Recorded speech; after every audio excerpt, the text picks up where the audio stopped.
Aloha, I'm Virginia Hinshaw, Chancellor Emeritus of UH Manoa and Professor at the John A. Burns School of Medicine. And my topic on healthy aging today is vaccines you should take and why. Now, vaccines are designed to prevent disease, not treat.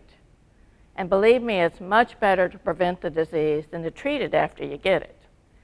Now, vaccines are composed of microorganisms or microbes, like bacteria or viruses, or it could be a piece of one of them, or it could be a product that a bacteria produces, like a toxin. But in every case, they've been treated so they will not cause the disease itself. But what they will do is encourage your body to make what's called antibodies. And this is actually what antibodies look like, structurally correct, but quite enlarged for the sake of this demonstration. And these are the warriors that circulate throughout your body and prevent infections with certain microbes. Now I'd like to illustrate how vaccines do work. And you have to use your imagination in this case and think about my head as being a virus. And viruses have features. But viruses have one purpose in life, and that's to get into a cell, a living cell, and make more of itself. And this is a cell. It kind of looks like these with projections off here. And what happens is a virus attaches to the cell, enters, and can make millions of virus particles out of this one cell. Then those viruses spread to other cells and then to other people. Now, on the other hand, if you've had a vaccine against this virus, you have antibodies circulating. So what happens when I try to infect is the antibody fits over the virus and blocks infection. And you're protected. And we have many wonderful vaccines that do this. Now, unfortunately, though, viruses are a little more complicated than that, and they tend to mutate or change. I have mutated. I'm kind of the same virus I was, but a little bit different. And so now what happens is when I come along and try to infect a person, the antibody might not fit so well, and I might be very successful in infecting you anyhow. And because viruses mutate like this, particularly influenza, we change the vaccine every year. In addition, HIV has the ability to change over and over again in the same person, and that's what makes it so difficult to develop an effective vaccine. But now influenza does something no other virus does. It changes dramatically. Now I'm no longer recognizable as the same virus. I have a new hat. In essence, the antibodies would have absolutely no effect against this virus. Now, these new hats on the influenza viruses come from lower mammals and birds. These viruses swap genes in nature. And this is what we look for the potential of a worldwide epidemic or pandemic. And I'm sure you've heard about the H5N1 and the H7N9 circulating in birds, particularly in Asia. And so that's why we have to monitor viruses in nature all the time to prepare for a potential pandemic strain or a new hat to which you would have no protection. Now let's look at the vaccines that you really should take and are highly recommended for people over 60. We'll start with the viruses. Certainly influenza vaccine. This will prevent the disease and it's very effective. You need to take it every year because the virus changes, and also as we age, our immune systems are not quite as robust as they were when we were younger. In fact, they have a new vaccine specifically for seniors called Fluzone. It has 4 times the amount of virus, in this case a dead virus, in the vaccine compared to the normal vaccine. And this is to give us a little extra boost in our immune response. The other one is Zoster Vaccine. And this is designed to reduce the disease caused by the chickenpox virus, particularly in adults. And this chickenpox virus is a herpes virus, and it lives in your body forever once you have the disease. It lives in the nerve tracts.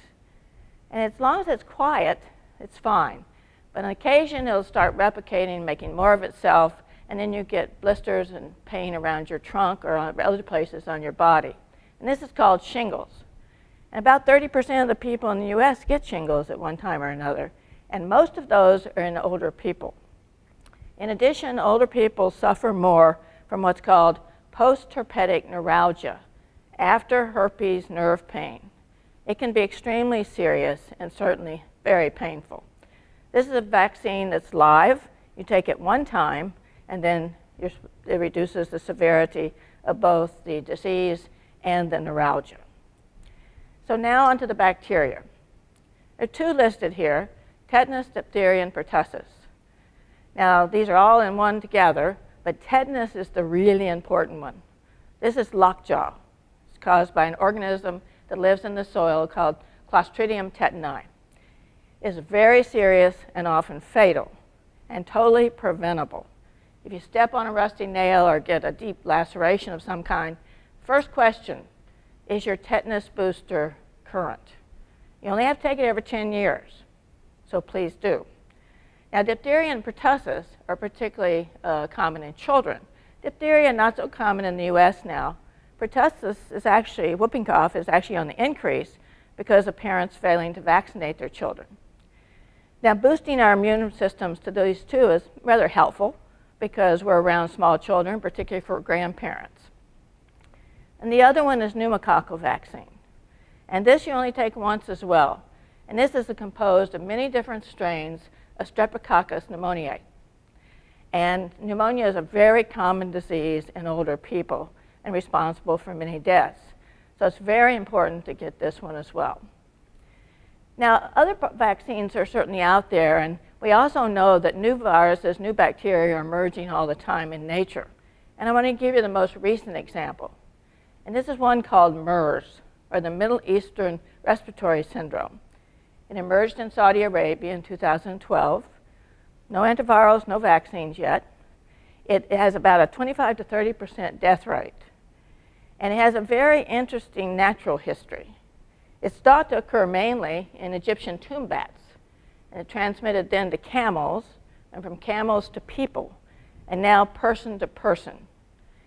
And there's a gathering that happens every year, the pilgrimage to Mecca, where millions of people gather in this area of the world. So they're quite concerned that this virus may take off. In fact, there was one case that came into the US from a person visiting in the Middle East. So we have to watch these viruses in nature and the bacteria to see what we actually need to address with regard to vaccines. Now, it's individual as to what you need in some ways as far as vaccination.